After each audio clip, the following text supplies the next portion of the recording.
Okay, hello, you're right. Hope I find you well and restful and safe and everything like that. Right, today we're going to look at what happens when a volcano erupts.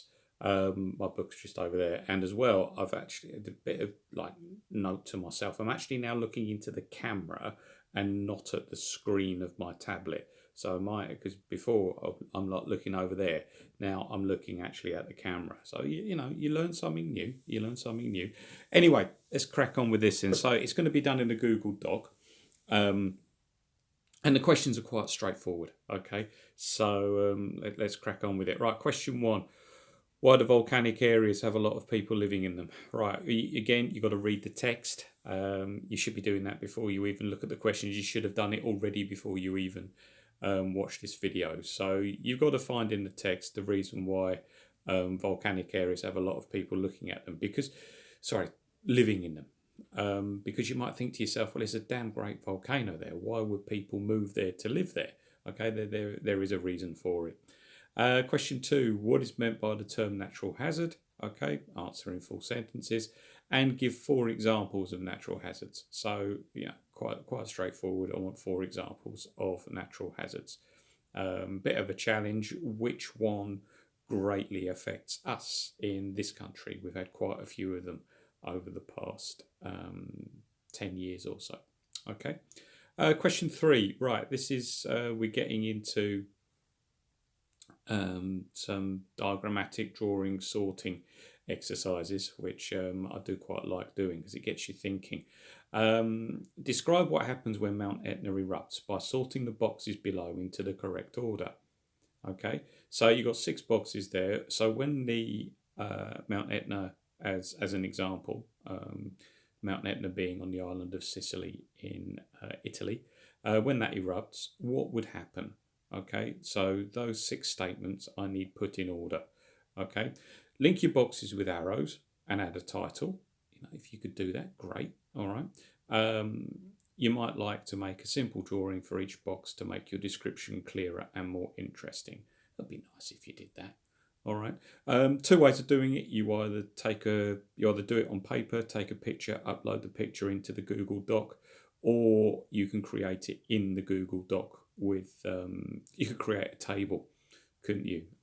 One column, six rows, and you could write in stage one, stage two, stage three, stage four, like that. Okay, so it's up to you how you do it. All right. Right, question four. Again, this is involving a bit of drawing. There's a simple diagram there, diagram D. Diagram D is on page 35. It's the drawing on page 35. Okay, so make a simple copy of sketch D and put the following labels in their correct places. So you've got to make a copy of the sketch and put those labels in the correct places. The labels being lava flows, threatened settlements, diversion channels, ashen bombs, vineyards and orange groves. Diversion channels. Imagine that because what you got to remember is that lava doesn't, not all lava rushes down hillsides really quickly.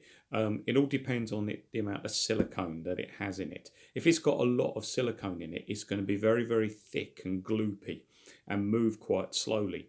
So you can, if you know the volcano is going to erupt, if you see it there rumbling a little bit and you hear a few rumbles and whatever, what you can do is you can actually dig channels, line them with concrete, and then the lava can then go into those channels and be sort of like taken away from where people are living.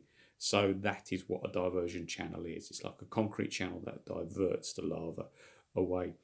Vineyards and orange groves. So vineyards are places where you grow grapes to make wine. Orange groves are places where you grow oranges. Now you might be thinking to yourself, well, why protect them? But if you think about it, it gets jobs. It's the economy.